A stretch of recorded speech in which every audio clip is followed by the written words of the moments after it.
We are talking boxing, not with that man, Spencer Oliver, but I'm delighted to say with Fight Night host Adam Catterall. And 3 has just become 4, Simon, because I'm also delighted to say we're joined by top trainer in the world of boxing, Shane McGuigan. Shane, good afternoon to you.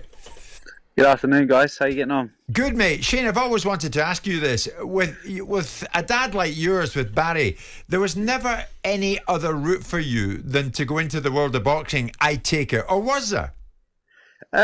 Potentially. I was all right at other sports, and I didn't excel at school. So, yeah, I think the pugilism sort of drew me in. Well, you've done all right, mate. Tell us about this guy, Adam Azim, because you train him.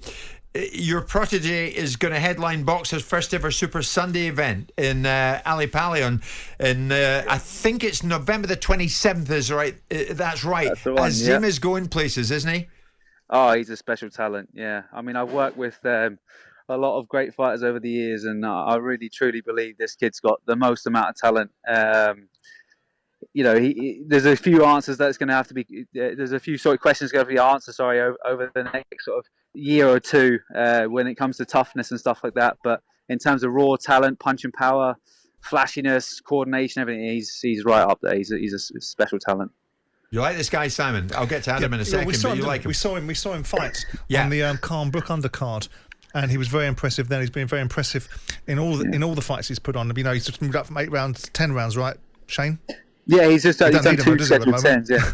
No, he doesn't. And that's one of the tricky things. It's like we got to learn to match him right. But he's blowing these guys out there so quickly, and he's already up to 10 rounders. So if someone's tough enough to get through the first 3 or 4 rounds, we're going to have to see his engine come into play. But yeah, we're very confident. Good stuff. This challenge that he's got coming up. I mean, Rylan Charlton's been in with Florian Marku, who's, you know, relatively well thought of. Lost that fight. Comes with a big sort of support base behind him that people admire him. What challenge does he bring for Adam in this particular fight? Well, he's only really been beaten and stopped by guys that... Florian Marku's the only guy to stop him, and he's a welterweight, a fully fledged one as well. So that's Adam's really a lightweight, but we're boxing this one at 140 because he's 20 years of age and he's going to grow into the weight. But yeah, he's in against a bigger man and someone that's, you know, fully fledged, strong, got, you know, can hit with either hand. So it's going to be a tough fight. But once again, if he catches him early, you might see him out there quickly. What do you make of this guy, Adam?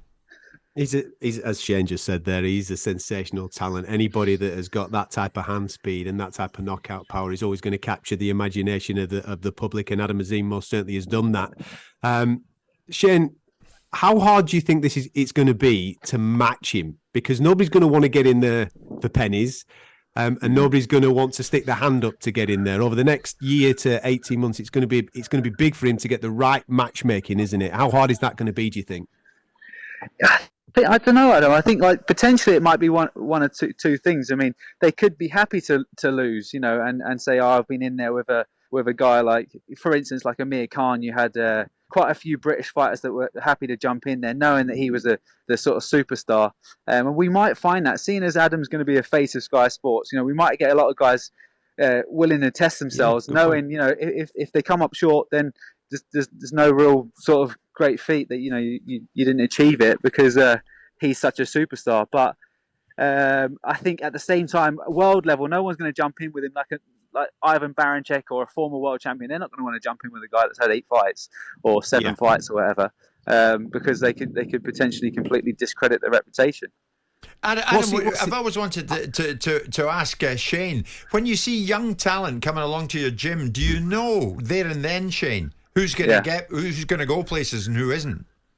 100%. I mean, he came in and inspired Luke Campbell when he was 18 years of age. I've had quite a good few kids come through the doors of the gym for sparring and stuff. There's another kid, a guy called Moses Enrico Atuma. He's 17 years of age and he's an unbelievable talent. Give him a little shout out there. He's a super heavyweight. He's going to the World Championships at the moment.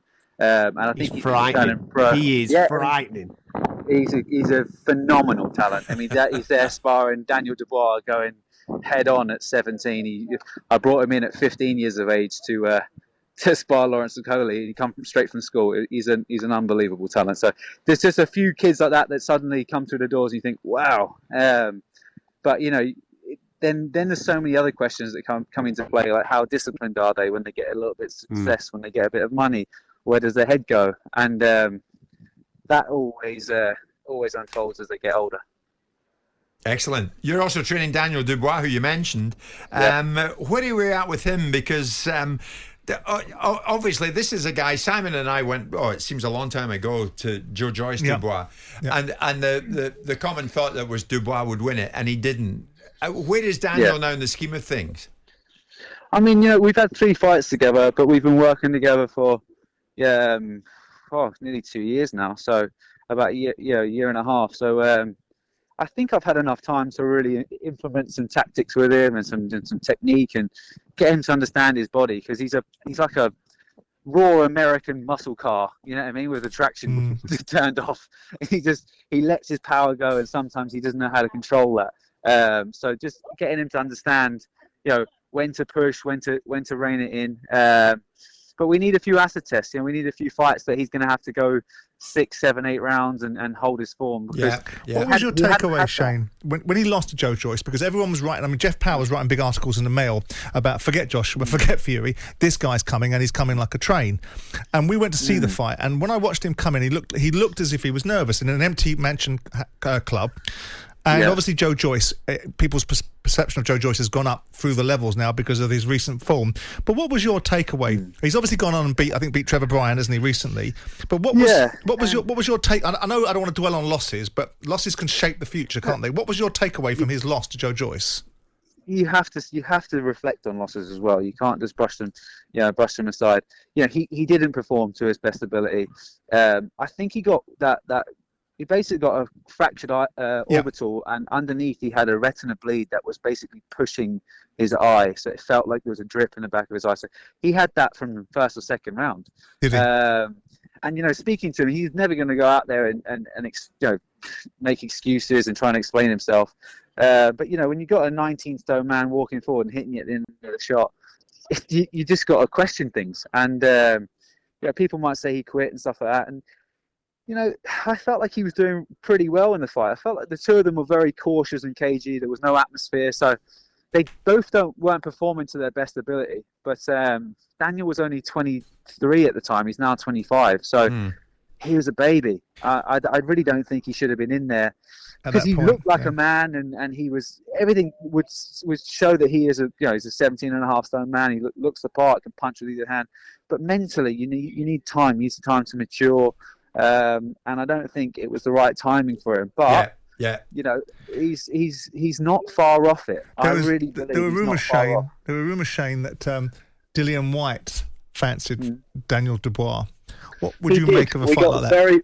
We got very far on in negotiations, and unfortunately it broke down. I think that Dylan, at the stage of his career, knowing that AJ fights potentially around the corner, some big fights.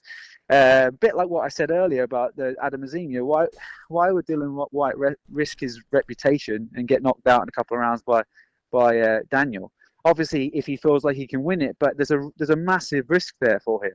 So unfortunately it got broken down, but we'll win this next one against Kevin Lorena, and he's a WBA regular champ. But we need these guys to step forward and actually fight him. We need names. Shane, a final one from me. You still working with Lawrence Okoli? There were reports recently that there'd maybe been a split. Has there been? Yeah.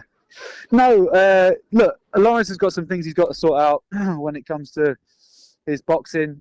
He's basing himself out in Dubai, and myself and Lawrence are in good form, but he's not actively in the gym every day because he is living in Dubai. So, I've got a busy stable here, and we're on good terms, but we'll see. Hopefully we can work together. And as I said, we're still on speaking terms, but he's not in the gym at the moment. And it's I feel like he's got so much potential, and unfortunately, there's things in his life that are stopping him fulfilling it.